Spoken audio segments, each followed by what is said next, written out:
ওম শান্তি। আজ ৩ মার্চ ২০২৬ আমরা বাবার অমূল্য মধুর মহাবাক্য শুনব। ওম শান্তি।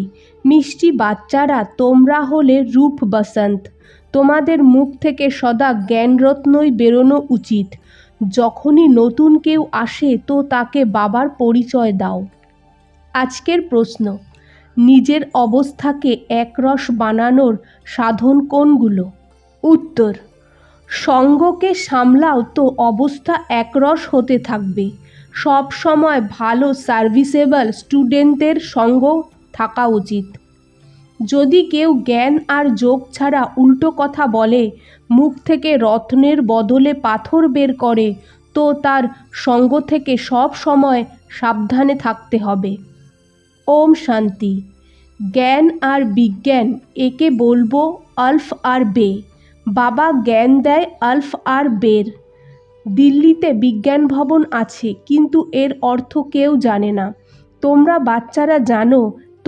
বাচ্চারা জানো জ্ঞান আর যোগ আমাদের ব্রাহ্মণ জীবনে খুব গুরুত্বপূর্ণ।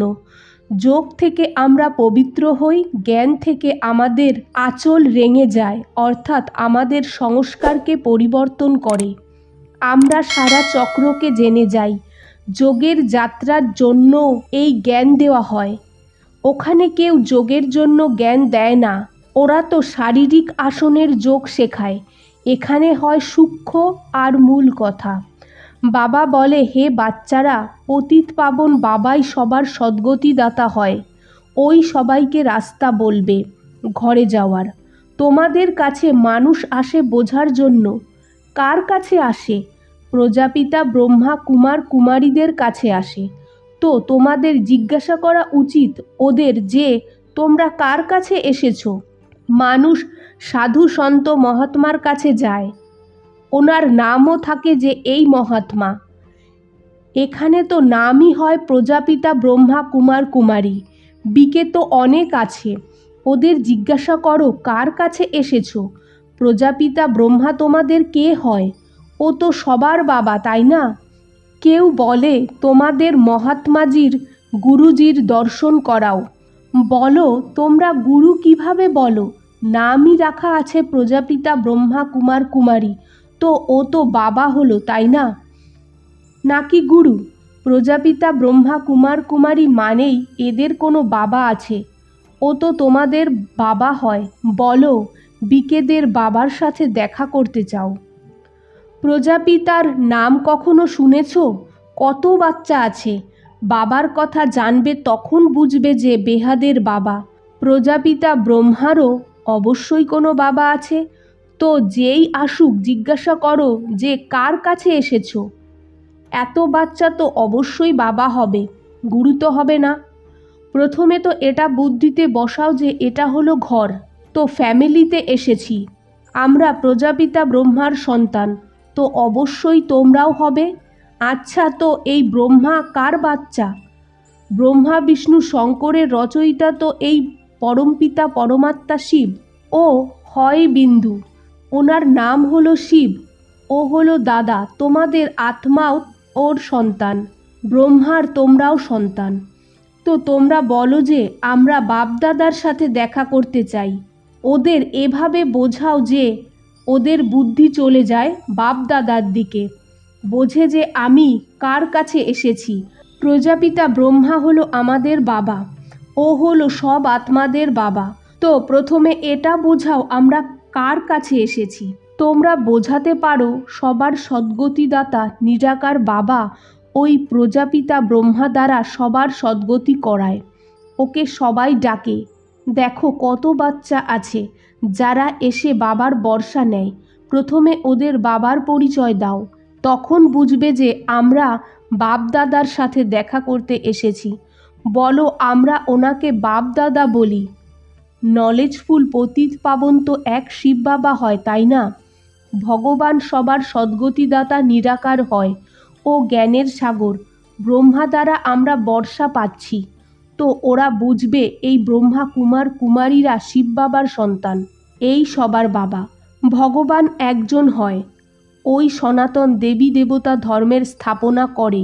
ও ওই স্বর্গের রচয়িতা সবার বাবা, টিচার, গুরু, সৃষ্টির আদি মধ্য অন্তের রহস্য বোঝায়, অর্থাৎ ত্রিকালদর্শী বানায়। যে বোঝার মতো হয় তাকে বোঝাও।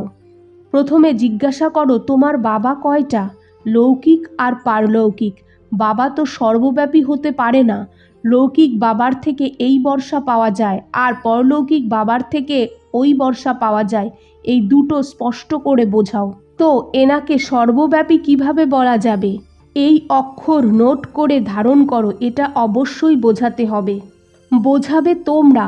এটা হলো ঘর, আমাদের গুরু না। দেখো যে এখানে সবাই ব্রহ্মা কুমার কুমারী। বর্ষা আমাদের নিরাকার শিব বাবাই দেয়, যে সবার সদ্গতিদাতা হয়। ব্রহ্মাকে সবার সদ্গতিদাতা, পতিত পাবন, লিবারেটর বলা যাবে না। এটা শিব বাবারই মহিমা। যে আসে তাকে এটা বোঝাও। এ হলো সবার বাপদাদা, আর ওই বাবা স্বর্গের রচয়িতা। ব্রহ্মা দ্বারা বিষ্ণুপুরীর স্থাপনা করে। এমন করে তোমরা যাকেই বোঝাবে তো বাবার কাছে আসার দরকারই হবে না। ওরা তো ঘিরে আছে বাইরের রীতিতে, যে বলে গুরুজির দর্শন করি। ভক্তিমার্গে গুরু অনেক মহিমা করে। বেদশাস্ত্র, যাত্রা সব গুরুই শেখায়। তোমাদের বোঝাতে হবে মানুষ গুরু হতে পারে না। আমরা ব্রহ্মাকে গুরু বলি না। সদ্গুরু একজন হয়, কোনো মানুষ জ্ঞানের সাগর হতে পারে না। এগুলো সব হলো ভক্তিমার্গের শাস্ত্র পড়া লোক। ওকে শাস্ত্রের জ্ঞান বলা হয়, যাকে ফিলোজফার বলা হয়।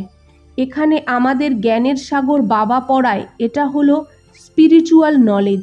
জ্ঞান সাগর ব্রহ্মা বিষ্ণু শঙ্করকে বলা যায় না। তো মানুষকে কিভাবে বলবে?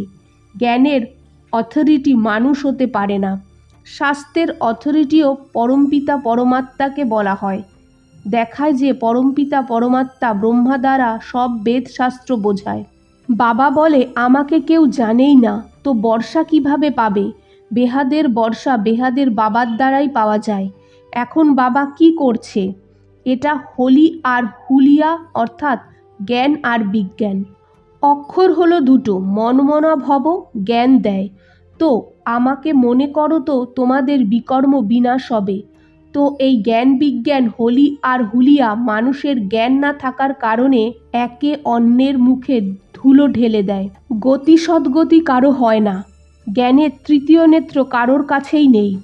এখন তোমরা বাচ্চারা বাবার কাছ থেকে জ্ঞানের তৃতীয় নেত্র পেয়েছো। বাচ্চাদের বর্ষার প্রাপ্তির জন্য বাবার কাছ থেকে রায় নিতে হবে। তারপর অন্যকে জানাতে পারবে যে এই বর্ষা পাওয়া যায় ব্রহ্মার দ্বারা, আর কারোর দ্বারা পাওয়া যাবে না। সব সেন্টারের নাম আছে যে প্রজাপিতা ব্রহ্মা কুমার কুমারী। যদি গীতা পাঠশালা লেখো তো কমন কথা হয়ে যাবে। এখন তোমরাও বিকে লেখো তো বাবার পরিচয় দিতে পারবে। মানুষ বিকে নাম শুনেই ভয় পায়, এই জন্য গীতা পাঠশালা নাম লেখো। কিন্তু এতে ভয় পাওয়ার কোনো ব্যাপারই নেই। এটা হলো ঘর। তোমরা জানো কার ঘরে এসেছি? আসলে বাবা ব্রহ্মা দ্বারা আদি সনাতন দেবী দেবতা ধর্মের স্থাপনা করেছিল। ও হলো গ্রেট গ্রেট গ্রেট গ্র্যান্ডফাদার। প্রথমে বাবার পরিচয় দিতে হবে। ওরা বলবে, আমরা তোমার বাবার সাথে দেখা করতে চাই। তো বলো, বর্ষা শিব বাবার থেকে পাওয়া যায় নাকি ব্রহ্মা বাবার থেকে? তোমাদের বাবা কে? গীতার ভগবান কে? আদি সনাতন দেবী দেবতা ধর্মের স্থাপনা কে করেছে? বাবা নাম বললে বুঝবে এই ব্রহ্মা কুমার কুমারীরা সবাই শিব বাবার সন্তান। বর্ষা পাওয়া যায় শিব থেকে, ব্রহ্মা দ্বারা গতি সদ্গতির।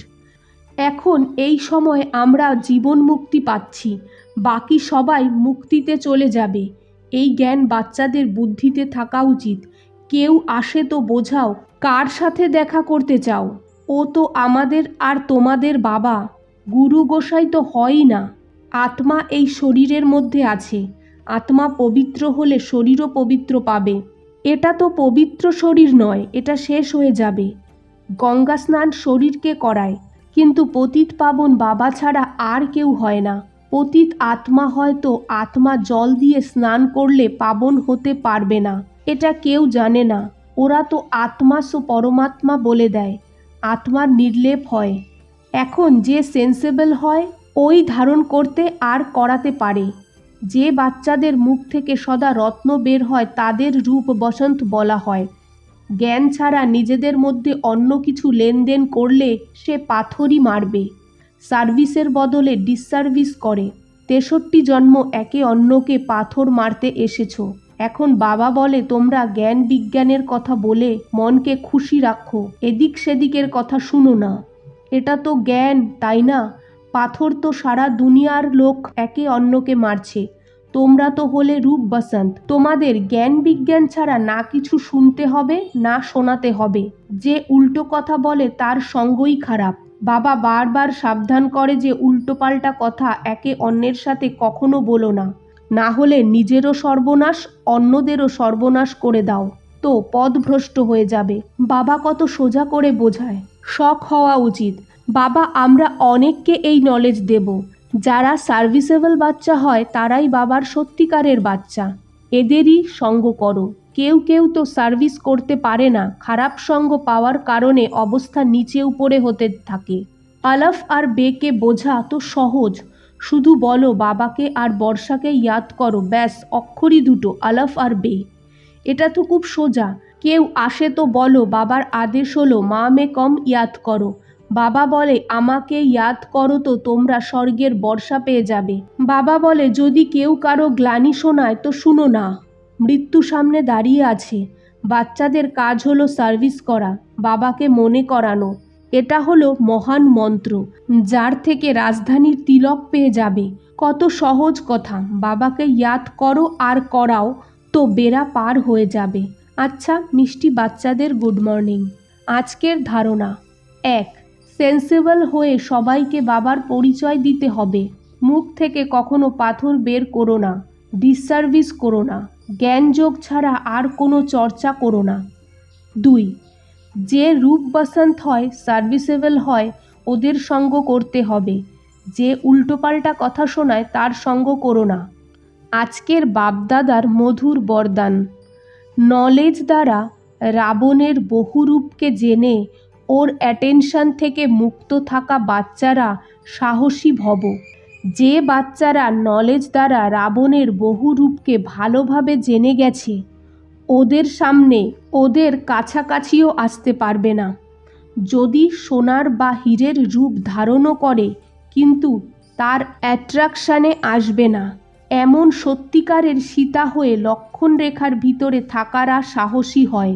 প্রকৃতির 5 তত্ত্ব আর 5 বিকার ট্রান্সফার হয়ে তোমাদের সেবার জন্য আসবে। আজকের স্লোগান: সেবায় সফলতা প্রাপ্ত করতে হবে তো নির্মাণ চিত্তের বিশেষতাকে ধারণ করো। ওম শান্তি।